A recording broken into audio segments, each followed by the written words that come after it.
नमस्कार दोस्तों। तो क्या हाल-चाल है आपके? आज हम बात करते हैं पुतिन और डोनाल्ड ट्रंप की मुलाकात, जो कि हाल ही में हुई है, उसके बारे में हम बातचीत करते हैं।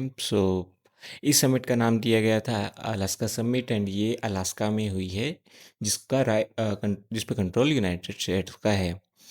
बात की जाए तो जो ये जगह है, ये एक्चुअली में पहले रशिया के पास थी, यूएसएसआर के पास थी बेसिकली। लेकिन 62 करोड़ रुपए में उन्होंने उस वक़्त अलास्का को यूएस को बेच दिया था। आगे बढ़ते हैं, बात करते हैं समिट की।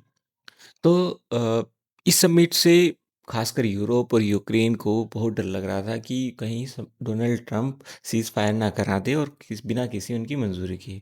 तो ऐसा तो कुछ नहीं हुआ, लेकिन कोई एग्रीमेंट भी नहीं हो पाया है। डोनाल्ड ट्रंप को भी बहुत उम्मीदें थी कि वो कुछ ना कुछ इस समिट से निकाल देंगे ताकि वर्ल्ड लेवल पे उनका इमेज इम्प्रूव हो और उन्हें नोबेल पीस प्राइज़ मिल सके, जो कि नहीं हो पाया। सो की पॉइंट्स क्या रहे इस समिट के? लाइक सबसे पहली बात तो ये रहेगी कि ये पुतिन की एक बहुत बड़ी डिप्लोमेसी जीत है, क्योंकि पिछले कुछ सालों में हमने देखा है कि पुतिन को ग्लोबली बाइफरकेट मतलब अलग-थलग करने की कोशिश की जा रही थी। वो किसी भी बड़े इवेंट से बाहर दिखते नहीं थे, उन्हें ग्लोबली लीडर्स में उनकी पहचान थोड़ी गिरती जा रही थी। लेकिन अब हम देखते हैं कि जिस प्रकार अलास्का में डोनाल्ड ट्रंप ने उनका खुद स्वागत किया है, उनको एक तरह से बराबर का स्ट्रेचर दिया गया है। जितने सिक्योरिटी गार्ड्स डोनाल्ड ट्रंप के थे, उतने ही बताए जा रहे हैं कि पुतिन के भी थे। और जिस तरीके से पुतिन ने डोनाल्ड ट्रंप को हैंडल किया है, वो जानते थे कि डोनाल्ड ट्रंप की बस तारीफ़ इम्पोर्टेंट है, उनको हम अच्छा बोलेंगे तो वो खुश हो जाएँगे, उनका बिहेवियर वो जानते थे।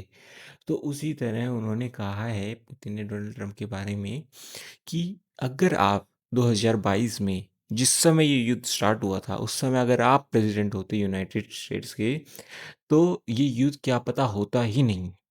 तो इससे भी डोनाल्ड ट्रंप बहुत ज़्यादा खुश हो गए हैं पुतिन को लेकर एंड लेकिन उन्होंने कोई सीज़ फायर के लिए एग्रीमेंट नहीं किया है कि भई अब से युद्ध रुक जाएगा। सो अब आगे के लिए क्या रणनीति होगी? मतलब वो डोनाल्ड ट्रंप के हिसाब से अब सारी जो गेंद है वो यूक्रेन एंड ईयू के पाले में है। यूक्रेन एंड ईयू को ये डिसाइड करना है कि इस युद्ध को कब रोकना है। पुतिन की तरफ से तो मतलब उन्होंने अपने टर्म्स एंड कंडीशंस बता दिए हैं। तो उस हिसाब से तो अब डोनाल्ड ट्रंप ने प्रेशराइज़ करना स्टार्ट कर दिया ईयू एंड यूक्रेन को। हम देखते हैं कि क्या-क्या कंडीशंस है जो कि पुतिन की तरफ से रखी गई है जिस पे कि डोनाल्ड ट्रंप चाहते हैं कि ईयू एंड ज़ेलेंस्की जो है कि वो एग्री करें। बेसिकली पुतिन सबसे पहले तो चाहते हैं कि जितना भी एरिया उन्होंने यूक्रेन का हथिया लिया है, जितना भी उन्होंने बाय लैंड एक्वायर कर लिया है, वो अब रशिया का पार्ट रहे, ना कि यूक्रेन का पार्ट हो। सबसे पहली बात तो उनकी यही है कि जो हमारे जीते हुए एरिया वो अब वापस नहीं दिए जाएँगे। तो क्योंकि पुतिन के हिसाब से वहाँ पे रशियन लैंग्वेज बोली जाती है, वहाँ पे रशियन प्रेफ़रेंस है लैंग्वेज का, तो अकॉर्डिंगली वहाँ पे रशिया का अधिकार है, ना कि यूक्रेन का। दूसरा पॉइंट, वो कह रहे हैं जो भी ये सैंक्शंस वग़ैरह रशिया पे लगाए गए हैं, इसे ख़त्म किया जाए, मतलब इसे कम किया जाए या फिर ख़त्म किया जाए।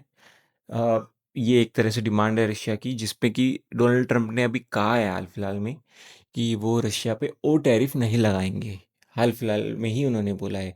जबकि पहले समिट से पहले डोनाल्ड ट्रंप ने कहा था कि मैं रशिया पे और टैरिफ्स लगाने वाला हूँ। उन्होंने एक ड्यू डेट दी थी 8 ऑफ अगस्त की, जो कि बाद में शिफ्ट हो गई थी।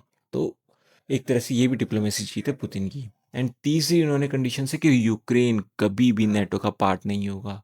ये भी उनका एक युद्ध स्टार्ट करने का सबसे प्राइमरी ऑब्जेक्टिव था कि रशिया कभी भी सॉरी यूक्रेन कभी भी माफ़ कीजिएगा, यूक्रेन कभी भी नेटो का पार्ट ना हो। तो वो भी एक प्राइम ऑब्जेक्टिव ज़रूर होगा उनका अ, पुतिन का।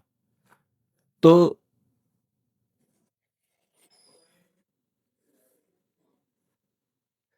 तीसरा ऑब्जेक्टिव ये होगा पुतिन का कि कभी भी यूक्रेन नेटो का पार्ट ना बन पाए। जबकि आफ्टर द मीटिंग ज़ेलेंस्की ने कहा है कि हमें हमारी सिक्योरिटी, फ्यूचर सिक्योरिटी की भी बात करनी पड़ेगी कि फ्यूचर में हमें वो क्या सिक्योरिटी प्रोवाइड कर सकते हैं। इस पे भी बातचीत होनी चाहिए during the time of all this discussion. देखते हैं आगे क्या होता है। पुतिन ने एट द लास्ट में पुतिन एंड डोनाल्ड ट्रंप ने एक प्रेस स्टेटमेंट जारी की है। उन्होंने कोई प्रेस कॉन्फ्रेंस नहीं करी कि जिससे कि वो क्वेश्चंस का आंसर दे सके। बस उन्होंने एक स्टेटमेंट जारी करी। ये भी एक डिप्लोमेसी जीत है पुतिन की, कि कोई प्रेस कॉन्फ्रेंस नहीं हो पाई, उन्होंने सिर्फ स्टेटमेंट जारी करी। और पुतिन ने उसके बाद डोनाल्ड ट्रंप को इनवाइट किया है कि वो मॉस्को में आए। वैसे तो वो इंग्लिश बोलते नहीं है, लेकिन उन्होंने इंग्लिश में डोनाल्ड ट्रंप को कहा कि वो अमेरिका ज़रूर आए, जिस पे कि डोनाल्ड ट्रंप हल्का-सा नर्वस होते दिखे, जिसमें उन्होंने कहा कि हाँ, मैं सोच सकता हूँ इसके बारे में, लेकिन मैं वहाँ पे आऊँगा तो मुझे बहुत ज़्यादा हीट मिलेगी। मतलब लोग से थोड़े उनको अच्छे भी पॉजिटिव वे में नहीं देखेंगे अगर डोनाल्ड ट्रंप वहाँ पे जाते, क्योंकि ये भी अफ़वाह है कि डोनाल्ड ट्रंप अ, एक तरह से रशिया के एजेंट हैं। थोड़ी ये मार्केट में अफ़वाह है, तो उस हिसाब से उनको भी थोड़ा डाउटफुल लगता है रशिया में जाना, और वो खुद को पुतिन का बहुत अच्छा दोस्त भी मानते हैं। एज़ एन अमेरिकन ये बहुत बड़ी बात होती है कि वो रशिया का दोस्त मानते हैं, वो as a president only. So overall देखा जाए तो अब डोनाल्ड ट्रंप के हिसाब से सारी गेंद ज़ेलेंस्की एंड ईयू के हाथ में है।